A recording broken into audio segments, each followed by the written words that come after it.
আজ আমি আপনাকে একটা ছোট্ট কাহিনী শোনাবো। একবার আমি, রাধা আর দাদা আমরা তিনজনে মিলে লুকিয়ে একটা উপবনে গেলাম আম পেড়ে খেতে।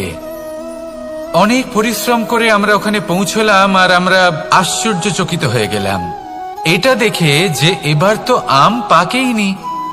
এবার দাদা কি করলেন, একটা আম পাড়লেন আর সেটা চাখলেন, আর উনি নিরাশ হয়ে পড়লেন। উনি বললেন যে এটা তো খুবই টক। তারপর রাধা একটা আম পাড়লো আর সেটা চেখে দেখলো, আর রাধা উৎসাহিত হয়ে পড়ল। আমি রাধাকে জিজ্ঞেস করলাম, কি হয়েছে, তুমি এত উৎসাহিত কেন? তখন রাধা বলল যে এবার এত বেশি টক আম হয়েছে যে এগুলো দিয়ে আমরা আচার বানাবো। তাহলে দাদা ওখান থেকে বেরিয়ে গেলেন নিরাশ হয়ে এবং খালি হাতে। রাধাও ওখান থেকে বেরিয়ে গেল কিন্তু উৎসাহিত হয়ে, আর অনেকগুলো কাঁচা আম সাথে নিয়ে। এর থেকে আমরা কি শিক্ষা পেতে পারি? যে প্রত্যেকটা স্থানে এমন কিছু রয়েছে যেখান থেকে আমরা কিছু একটা শিক্ষা লাভ করতে পারি, যা আমাদেরকে বিকাশের পথে নিয়ে যেতে পারে। এই শিক্ষা প্রত্যেক স্থানে আছে। সবকিছু আমাদের দৃষ্টিভঙ্গির উপর নির্ভর করছে। যখনই আমাদের জীবনে, আমাদের সম্পর্কে কোনো সমস্যা, কোনো বিপদ আসে, তখন বেশিরভাগ মানুষ সেই বিষয় নিয়ে দুঃখী হয়ে পড়েন। আর কিছু মানুষ এমনও থাকেন যারা শেষ পর্যন্ত তার সমাধান করেন, বিপদকে পরাজিত করেন, সম্পর্কগুলিকে আবার জুড়ে দেন। যদি আপনি সুখের খোঁজ করেন তাহলে আপনি সুখ অবশ্যই পাবেন, প্রসন্নতা অবশ্যই পাবেন। যদি আপনি দুঃখ খোঁজেন তাহলে দুঃখ অবশ্যই পাবেন। এবার আপনি কি খুঁজতে চান, সেই চয়ন আপনারই। আসুন আর আমার সাথে ভালোবেসে বলুন, রাধা রাধা। কখনো কোনো প্রজাপতিকে উড়তে দেখেছেন? কি সুন্দর উড়ে বেড়ায় সে, এক ফুল থেকে অন্য ফুলে, এক পাতা থেকে অন্য পাতার উপর। কিন্তু সে কিভাবে উড়তে শেখে কখনো ভেবেছেন? জন্ম থেকেই কিন্তু প্রজাপতির ডানা থাকে না। ও কিন্তু ছোট্ট একটা ডিমের আকারে জন্ম লাভ করে।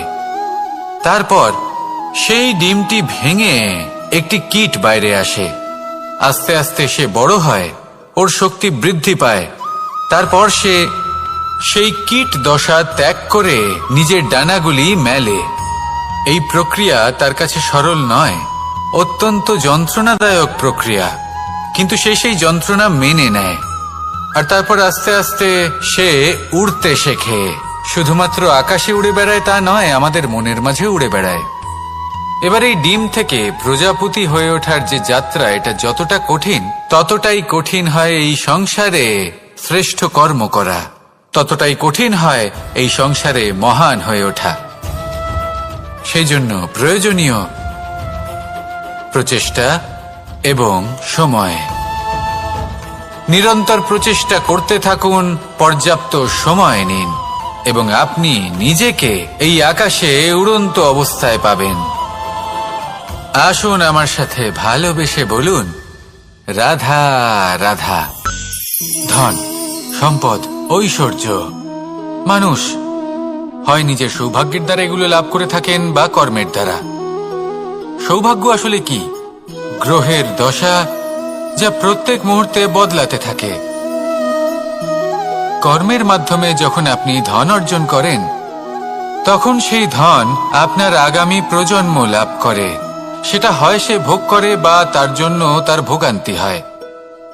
আর এটা নির্ভর করছে আপনার কর্মের ওপরে। কি কর্ম করেছেন আপনি সেই ধনকে লাভ করার জন্য? যদি আপনি সৎ পথে চলেন, নিষ্ঠা ভরে আপনি কর্ম করে থাকেন এবং তার ফলে আপনি ধন অর্জন করে থাকেন, তাহলে আপনার আগামী প্রজন্ম সেটা ভোগ করবে, সেটা প্রয়োগ করবে নিজের বিকাশের জন্য।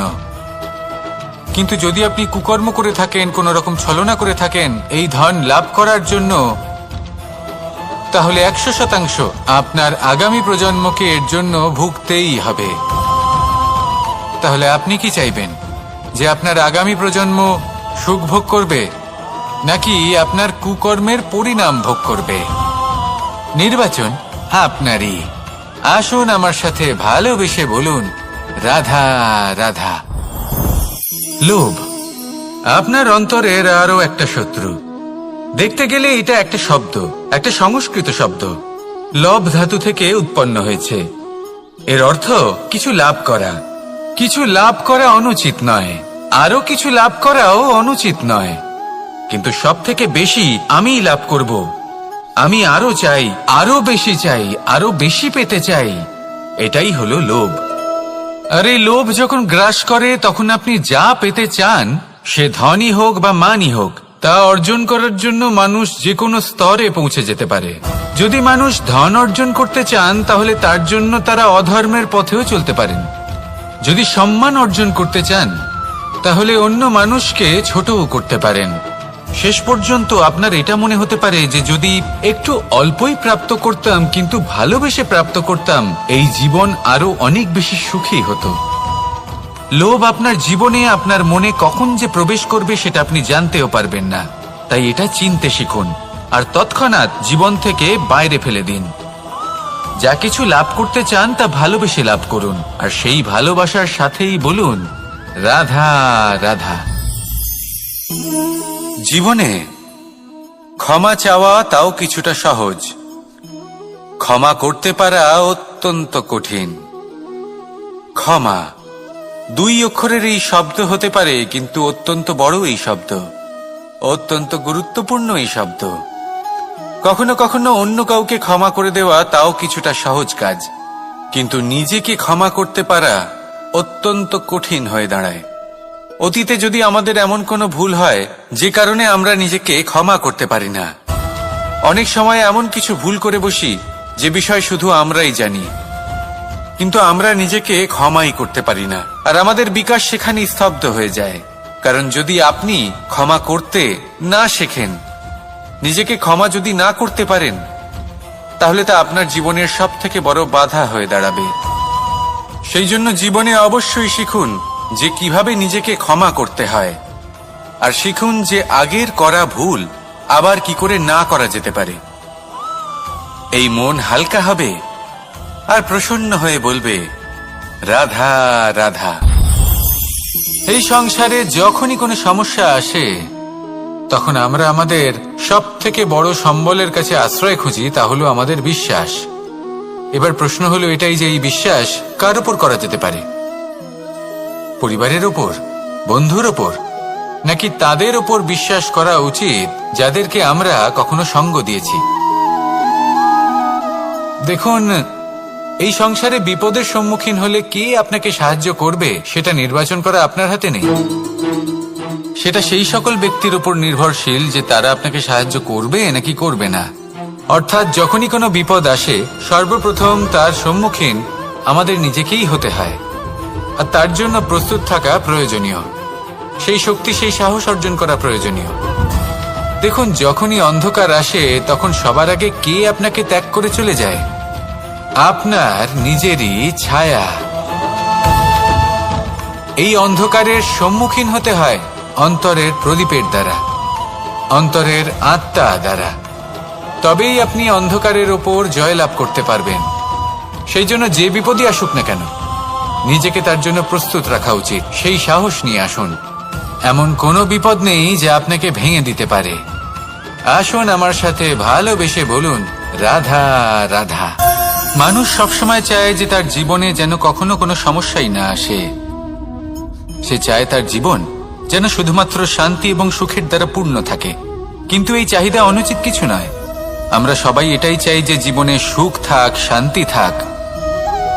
কিন্তু এই কথা সবসময় মনে রাখবেন, যে সূর্য উদিত হন সংসারকে প্রকাশমান করেন, দুপুরবেলায় সংসারকে রৌদ্র প্রদান করেন, সন্ধেবেলায় তাকেও অস্ত যেতে হয়।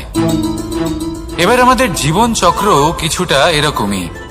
কোনো কিছুই চিরকাল একরকম থাকে না। কখনো এই নদীকে দেখুন যা বয়ে চলেছে। এই নদী যা বয়ে চলেছে তার পথেও অনেক বিপদ আসে। বড় বড় পাথরের সম্মুখীন হয়ে তাকেও সামনে এগিয়ে যেতে হয়। একটি পুকুর যা চারদিক থেকে ঘেরা, তার জীবনে কিন্তু কোনো সমস্যা নেই। কিন্তু এই সংসারে পুকুরের পুজো করা হয় না, পুজো করা হয় নদীকে। মনে রাখবেন, সমস্যার ঊর্ধ্বে তিনি উঠতে পারেন যিনি সমাধি লাভ করেছেন। যিনি এই সংসারেই নেই। যিনি এই সংসারে আছেন এবং জীবিত আছেন, তার জীবনের সমস্যা হলো শ্বাসবায়ুর মতোই গুরুত্বপূর্ণ। আসুন আমার সাথে ভালোবেসে বলুন, রাধা রাধা, রাধা রাধা।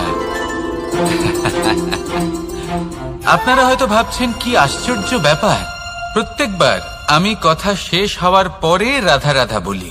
এইবার আমি আগেই বলে দিলাম। কারণটা কি? কারণ হলো অত্যন্ত বিশেষ। প্রত্যেকবার কথা সমাপ্ত হবার পরে আপনাদের সবার মধ্যে ভালোবাসা বিতরণ করতে চাই, তাই রাধা রাধা বলি। কিন্তু এইবার এই নতুন এবং বিশেষ সূত্রপাতে প্রথমে প্রেম বিতরণ করা অত্যন্ত আবশ্যক। এবার একটা বিষয় আছে যা জানেন হয়তো সকলেই, কিন্তু বুঝতে খুব কম জন পারেন। এই প্রেম, এই আনন্দ, এই সকল কিছুর সূত্রপাত হয় নিঃস্বার্থ আবেগের দ্বারা। ঠিক যেমন একজন মাতাকেই দেখে নিন। যখনই একজন মাতা সন্তানকে জন্ম দেন, তখন এই সংসার ভুলে যায় যে তার জন্য এটা একটা নতুন জন্ম। কারণ একজন নারী তখন একজন মাতৃরূপে নতুন ভাবে জন্ম নেন। একজন নারী স্ত্রী ও গৃহবধূ রূপে কিছু অধিকার লাভ করে থাকেন, কিন্তু তিনি যখন মা হয়ে যান, তখন তিনি শুধুই দান করতে শেখেন। নিজের সন্তানের জন্য কত কিছুই না করেন, তাকে বাৎসল্যের সাগরে ভাসিয়ে নিয়ে যান। এই সংসারে রাজকুমার জন্ম নিতেই পারেন, তাকে রাম এবং লক্ষণ কিন্তু মায়েরাই বানিয়ে তোলেন। একজন গোয়ালা জন্ম নেয়, তাকে দ্বারকাধীশ একজন মাই বানিয়ে তোলেন। পিতা হলেন সেই পর্বত যার একটা অংশ হলো তার সন্তান, কিন্তু মা হলেন সেই শিল্পী যিনি একটা পাথরকে খোদাই করে এমন এক মূর্তি গড়ে তোলেন যাকে সকলে পূজনীয় মনে করেন। তাহলে স্মরণ করুন সেই সকল মুহূর্ত যেগুলি আপনি নিজের মাতার সাথে অতিবাহিত করেছেন। অনুভব করতে পারবেন যে কিভাবে এক মুহূর্তেই এই মন প্রফুল্ল হয়ে ওঠে। এবারের কারণ কি? এর কারণ হলো এই জীবনের আসল দ্বারই হলো মমতা।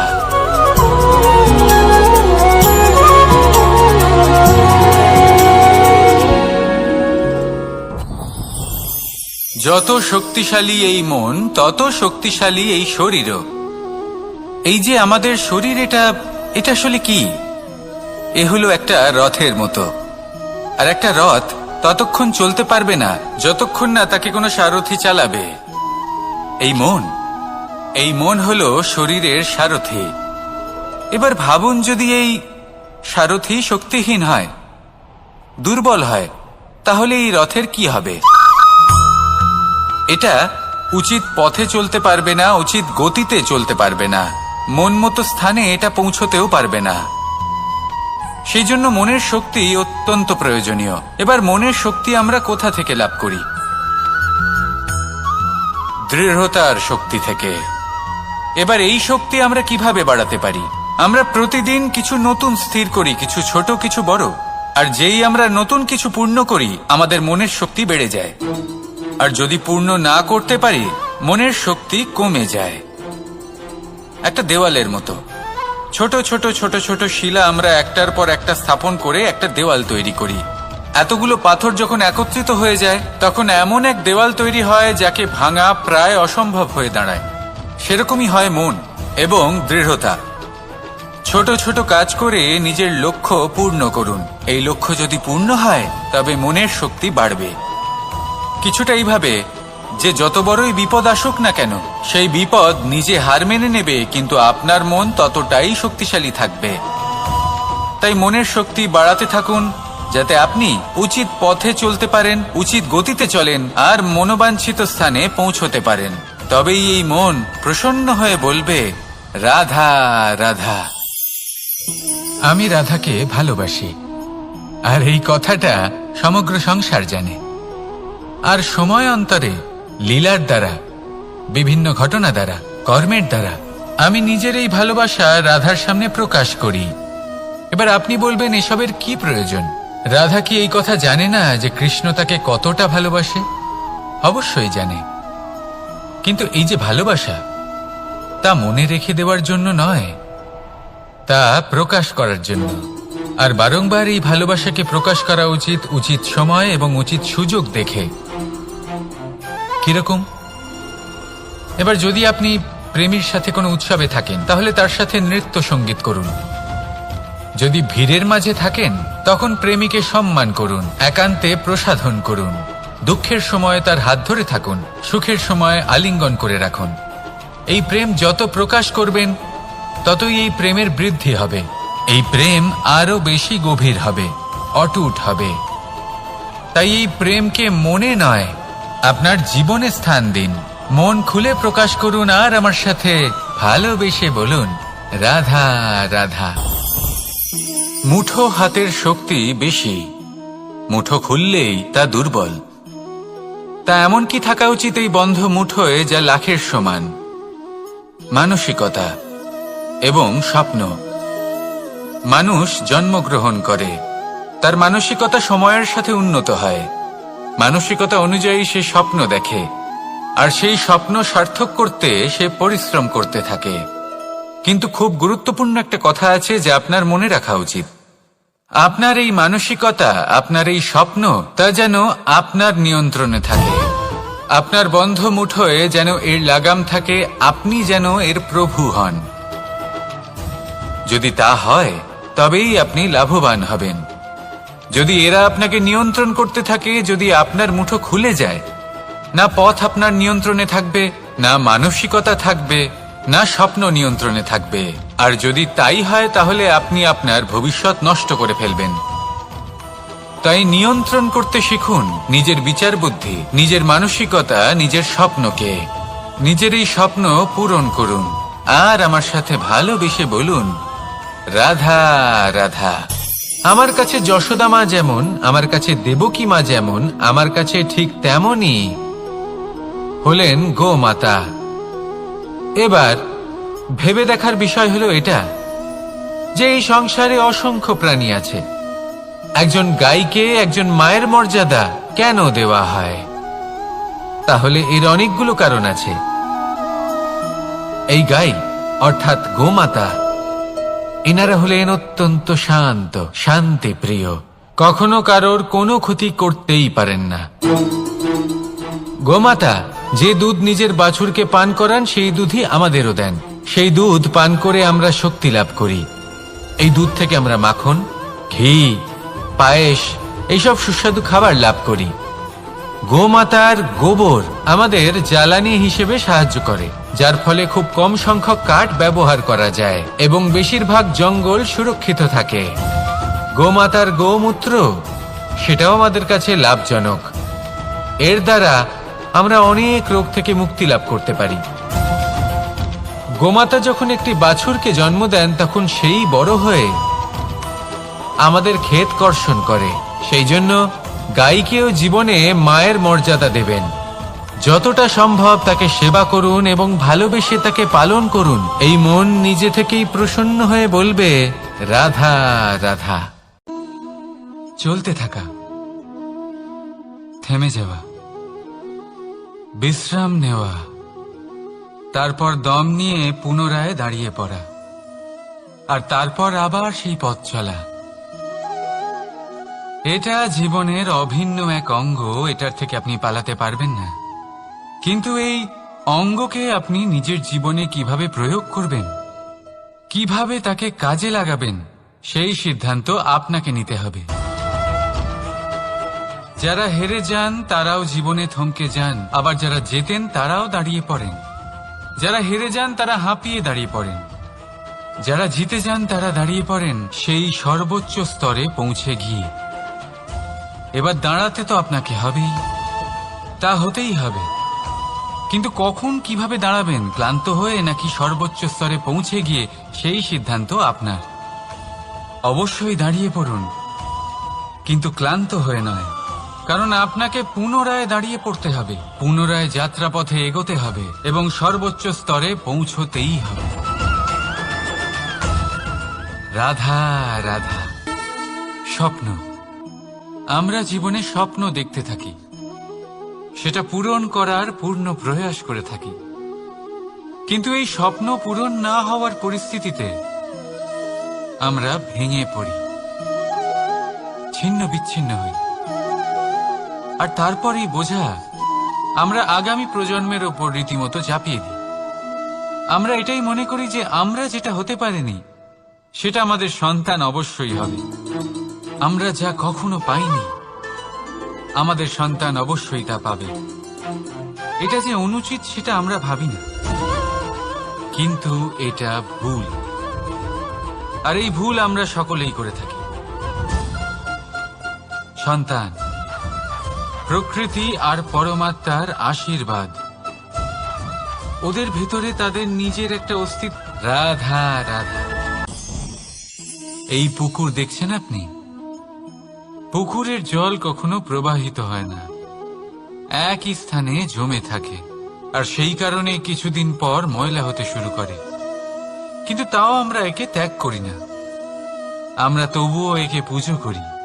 শুধুমাত্র এই কারণে নয় যে অতীতে সে আমাদের তৃষ্ণা মিটিয়েছে, কিন্তু এই কারণেও যে যদিও বা সে ভবিষ্যতে আমাদের তৃষ্ণা না মেটায়, কিন্তু প্রয়োজন হলে আগুন অবশ্যই নেভাতে পারে।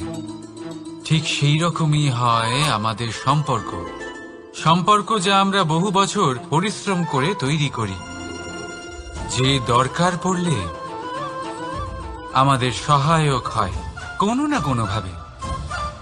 সেই জন্য সম্মান করতে শিখুন এই সম্পর্কগুলিকে, শিখুন এই সম্পর্কগুলিকে অটুট রাখতে। কথায় কথায় এই সম্পর্কগুলিকে ভেঙে দিতে শিখবেন না।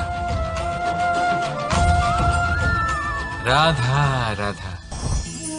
বিষ, এই শব্দটা শুনলেই মনে অনেক কল্পনা জন্ম নেয়।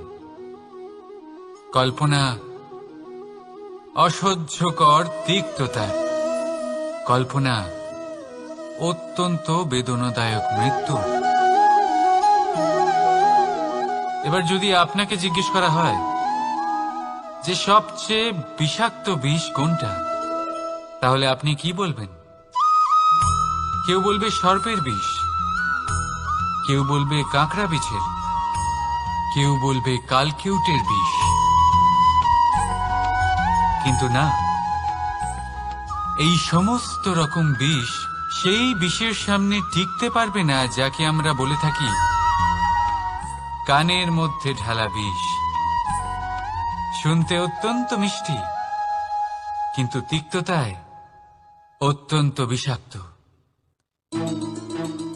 পেটের মধ্যে যাওয়া এই বিষ শুধুমাত্র একটি মানুষের মৃত্যুর কারণ হয়, কেবল একটি। কিন্তু কানের মধ্যে ঢালা এই বিষ একাধিক সম্পর্কের নাশ করতে পারে। আর এটাতে সেই ব্যক্তির ভুল নেই যে আপনার কানে বিষ ভরেছে, আপনি তাকে দোষ দিতে পারেন না। এখানে দোষ আপনার নিজের, যে এই বিষকে আপনি নিজের উপরে প্রভাব ফেলতে দিয়েছেন, এই বিষকে সুযোগ দিয়েছেন আপনার ক্ষতি করতে। এটা আপনার ভুল। সেই জন্য কুমন্ত্রণায় কখনো কান দেবেন না। আপনার মনে ভালোবাসার দৃঢ়তা জাগিয়ে তুলুন আর নষ্ট করে দিন এই সংসারের সমস্ত বিষের প্রভাবকে। রাধা রাধা। জীবন, আমাদের এই জীবন সুখ আর দুঃখ, এই দুইয়ের মিশ্রণ।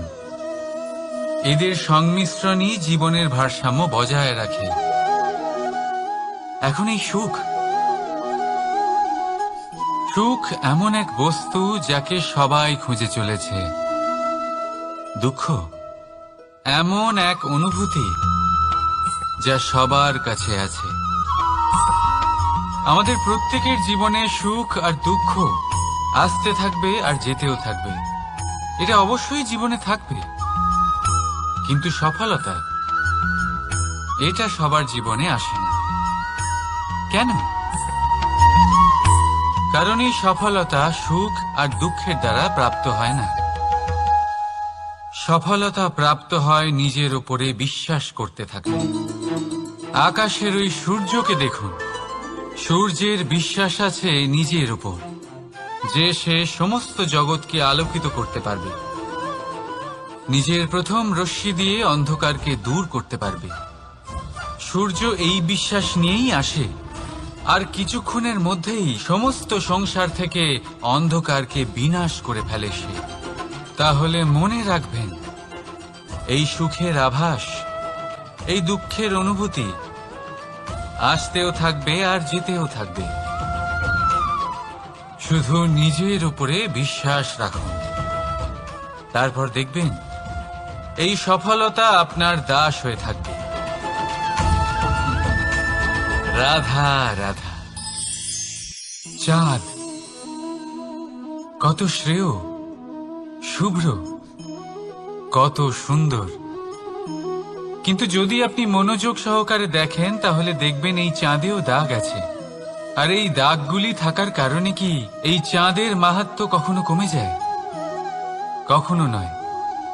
এর কারণ হলো চাঁদের নিরন্তর চেষ্টা। একবার এই আকাশে দেখুন, এই অন্ধকার সবসময় চেষ্টা করে চাঁদকে ঢেকে দেওয়া, কিন্তু এই চাঁদ সবসময় এই অন্ধকারের সাথে লড়াই করতে থাকে। অমাবস্যা থেকে শুরু করে চাঁদের এই যাত্রা পূর্ণিমা অবধি পৌঁছেই যায়। আর তাই এই চাঁদের পুজো করা হয়, এই কারণে এই চাঁদকে মাহাত্ম্য দেওয়া হয়। এইভাবেই যদি আপনার মধ্যে কোনো দোষ থাকে, কোনো খারাপ কিছু থাকে, তাহলে সেটা কোনো বড় ব্যাপার নয়। চেষ্টা করুন সেটাকে শুধরে নেওয়ার, কিন্তু সেই কারণে নিজেকে খারাপ মনে করা এটা অনুচিত। নিজের ভুলগুলো, নিজের দোষগুলো, নিজের খারাপ দিকের কথা ভুলে আপনি এই সংসারের ভালোর দিকে প্রস্থান করেই দেখুন না। আপনি দেখবেন আপনার অন্তরের তেজ ঠিকরে বেরোচ্ছে। রাধা রাধা। এই পিঁপড়েদের দেখছেন আপনি? সবাই একই রকমের। এদের মধ্যে তফাৎ খুঁজে বার করা অসম্ভব। মনে হয় যেন ওদের আলাদা আলাদা অস্তিত্বই নেই। কিন্তু যদি আপনি মন দিয়ে দেখেন তাহলে দেখবেন প্রতিটা পিঁপড়ের আলাদা কাজ নির্ধারিত, তাদের আলাদা অস্তিত্ব আছে। কেউ বাড়ি বানানোর জন্য মাটি সংগ্রহ করতে পটু, কেউ ঢিপি বানাতে পটু, কেউ খাবার খোঁজায় পটু, আবার কেউ সেই খাবার আনায় পটু। ঠিক সেরকমই হয় মানুষেরা। মনে হতেই পারে সবাই একই রকম, কিন্তু প্রতিটা মানুষের ব্যক্তিত্ব, প্রতিটা মানুষের অস্তিত্ব ভিন্ন হয়। আর সত্যি কথা বলতে কি, প্রতিটা মানুষের ভিন্নতাই আমাদের প্রগতির দিকে নিয়ে যায়। ভাবুন, যদি আপনাকে কারোর সাথে হাত মিলিয়ে চলতে হয়, তাহলে আপনাকে আপনার সোজা হাত তার উল্টো হাতে ধরে এগোতে হবে। এটাই সৃষ্টিকর্তার সৃষ্টির নিয়ম। ভিন্নতা, এই ভিন্নতাকে আশীর্বাদ ভেবে চলুন, এতে কোনো খারাপ নেই। রাধা রাধা। দাদা আমাকে বহুবার জিজ্ঞেস করেন যে কানাই, তুমি রাধার সাথে এই সংসারকে প্রেম শেখাতে এসেছো, তাহলে কেন তুমি রাধাকে এত বিরক্ত করো? কেন ও তোমাকে বিরক্ত করে? কেন এই ঝগড়াঝাটি হয়? কেন এই টানাপোড়েন চলে? এবার এটার উত্তর আমি কিছুটা এইভাবে দিতে চাই। পিঁপড়ে সেই বাড়িতেই প্রবেশ করে যেখানে মধু উপস্থিত আছে। যদি আপনার বাড়িতে মধু থাকে, কোনো মিষ্টি জিনিস থাকে, মিষ্টত্ব থাকে, তাহলে পিঁপড়ে সেখানে অবশ্যই প্রবেশ করবে। ঠিক এইরকমই হয় আমাদের সম্পর্ক।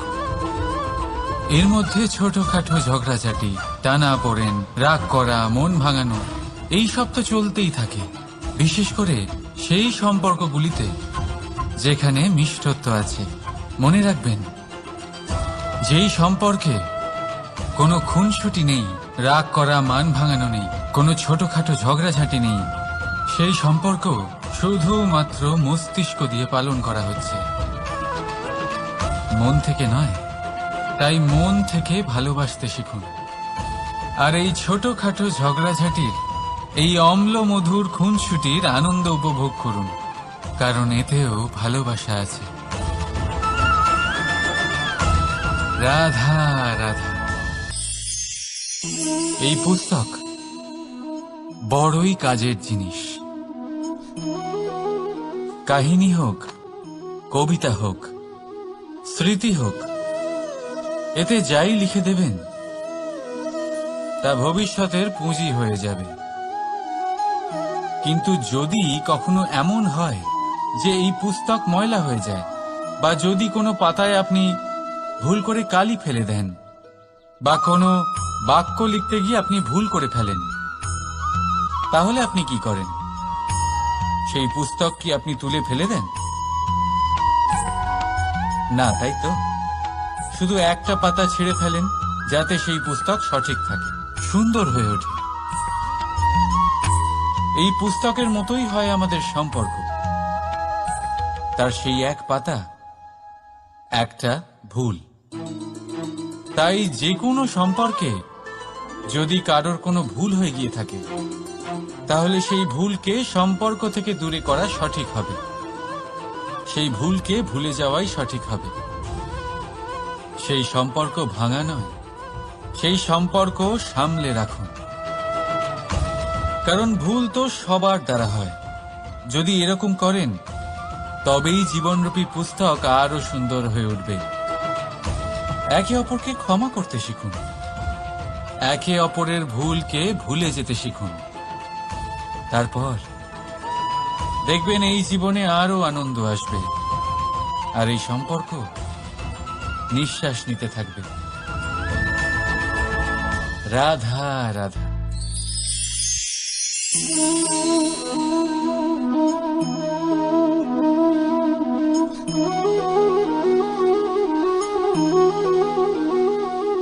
আমার এই ছায়া দেখতে পাচ্ছেন আপনি? প্রকাশের স্রোত যখন মধুর আর দূরে থাকে, তখন এই ছায়া লম্বা হয়ে যায়। কিন্তু যেই প্রকাশের স্রোত মাথার উপরে চলে আসে, এই ছায়ার আকার ক্রমশ ছোট হতে থাকে, আর অন্ধকারে তো এই ছায়া বিলুপ্ত হয়ে যায়। কিছুটা এরকমই হয় আমাদের অহংকার। সুখের আগমন হলে, বৈভবের উপলব্ধিতে এটা বাড়তে থাকে। কিন্তু যেই সংকটের তাপ বেড়ে ওঠে, অহংকার ছোট হতে থাকে। আর যখন সংকটের এই অন্ধকার আমাদের চারিদিক থেকে ঘিরে ধরে, তখন এই অহংকার আমাদের ছায়ার মতোই বিলুপ্ত হয়ে যায়। তাই সেই কারণে আপনার নয়, এই আত্মসম্মান নয়, এ হলো অহংকার। আর অহংকার আর কিছুই নয়, শুধু পতনের দিকে প্রথম পদক্ষেপ। আর এই জীবনে পতনের দিকে নয়, প্রেমের দিকে এগিয়ে যান। আর আমার সাথে ভালোবেসে বলুন, রাধা রাধা। আপনি কি কখনো ফলে ফুলে পরিপূর্ণ বৃক্ষ দেখেছেন? তার ডালগুলো কিরকম স্বাধীনভাবে বেড়ে ওঠে। কিন্তু যদি এই ডালগুলো মূলের সাথে ঠিকভাবে যুক্ত না থাকে, সেই বৃক্ষের মূলগুলি গভীর না হয়, তাহলে কি হবে? তাহলে কি সে সেই সব সুবিধা পাবে? কখনোই নয়। সেই বৃক্ষের ডাল পড়ে যাবে, সেই বৃক্ষ ভূমিষ্ঠ হয়ে যাবে। ঠিক সেইভাবেই চিন্তাভাবনার স্বাধীনতার আনন্দ আপনি তখনই আস্বাদন করবেন, যখন আপনার শিক্ষা গভীর হবে। তাই স্বাধীন থাকুন দৃষ্টিভঙ্গিতে, কিন্তু যুক্ত থাকুন শিক্ষার সাথে। রাধা রাধা। সমাজ, আমরা এই সমাজে বাস করি। আর বহুবার একটা গুরুত্বপূর্ণ কথা ভুলে যাই। এই সমাজ আমরা সকলে মিলে তৈরি করি। সমস্ত সময় কাটিয়ে দিই এইটা ভাবতে ভাবতে যে এই সমাজ কি ভাববে, আমার কি করা উচিত, আমার কি ভাবা উচিত, কি পড়া উচিত, কোনটা সঠিক কোনটা ভুল। যদি আমি এটা করি তাহলে কয়েকজনের এটা মনে হবে না তো যে আমি খারাপ, যখন আমি তা নই। মনে ভয় উৎপন্ন হয় সেই কয়েকজন মানুষের জন্য। তার কারণ হলো আমরা আমাদের মনের কথা শুনতে পাই না, না শুনতে পারি, না বলতে পারি, আর না করতে পারি। সেই কয়েকজন মানুষের ভয় আমরা খারাপের বিরোধিতা করা ছেড়ে দিই। কিন্তু কখনো নিজেকে জিজ্ঞেস করুন, শেষ পর্যন্ত কারা এই কয়েকজন মানুষ? এই সংসারে প্রতিটি মানুষেরই নিজের আলাদা আলাদা ব্যক্তিত্ব আছে, আলাদা দৃষ্টিভঙ্গি আছে। তাই যদি আপনি এটা ভাবেন যে আপনি সবাইকে খুশি করতে পারবেন, তাহলে আপনি ভীষণ বড় ভুল করছেন। জীবনে কর্ম তাই করুন যাতে আপনার অন্তরাত্মা সন্তুষ্ট হয়। আর অন্তরাত্মা সন্তুষ্ট তখনই হবে যখন আপনার কর্ম শুভ হবে। তাই নিজের মনের কথা শুনে এই সংসারে শুভ কর্ম করতে থাকুন, তবেই এই সংসারের কর্মে আপনি সার্থক হবেন। রাধা রাধা। এই পাতাকে দেখুন, কত কোমল, কত শীর্ণ। যদি এর উপরে একটুও জোর খাটান বেঁকে যাবে। পাতা তো এরকমই হয়, একটু জোর খাটালেই তা বেঁকে যায় এদের নমনীয়তার জন্য। কিন্তু ওদের এই নমনীয়তার জন্য ঝড়ে বিপর্যয়ে ওরা ভেঙে পড়ার থেকে বেঁচে যায়। যদি এদের বদলে কোনো দৃঢ় বৃক্ষ হয়, তখন হাওয়ার তীব্র গতি সে সহ্য করতে পারে না, তার সম্মুখীন হতে পারে না, ভেঙে পড়ে যায় সে। ঠিক সেই রকমই হয় আমাদের সম্পর্ক। যদি এর মধ্যে সেই নমনীয়তা না থাকে, অহংকারের দৃঢ়তা থাকে, সেই সম্পর্ক নষ্ট হয়ে যায়। তাই আনুন এই নমনীয়তা আপনার সম্পর্কে, যাতে কাল যদি কোনো সমস্যা এসে দাঁড়ায় এই সম্পর্ক যেন না ভেঙে যায়।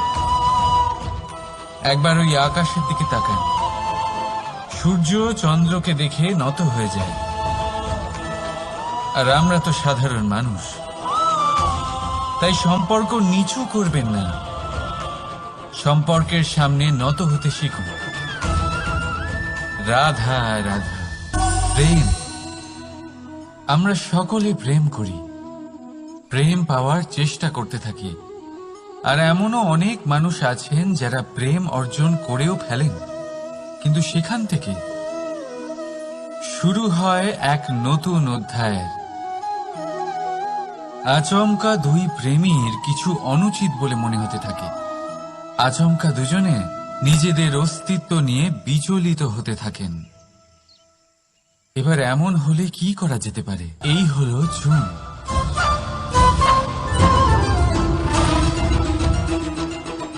এবার এটাকে দেখুন, যখন চুন আর হলুদকে একসাথে মিলিয়ে দেওয়া হলো, তখন ওরা নিজেদের রং ত্যাগ করে দিয়ে একটা নতুন রং তৈরি করল। প্রেমের রঙও কিছুটা এইভাবে অর্জন করা হয়। এখানে কোনো আমি থাকে না, শুধু আমরা হয়, শুধু একাত্ম হয়। সেই জন্য ত্যাগ করুন নিজের অস্তিত্বকে, আর মনের উত্তেজনাকে আলিঙ্গন করুন। তারপর দেখুন আপনার এই প্রেম আপনাকে কোথায় কোথায় নিয়ে যায়। রাধা রাধা।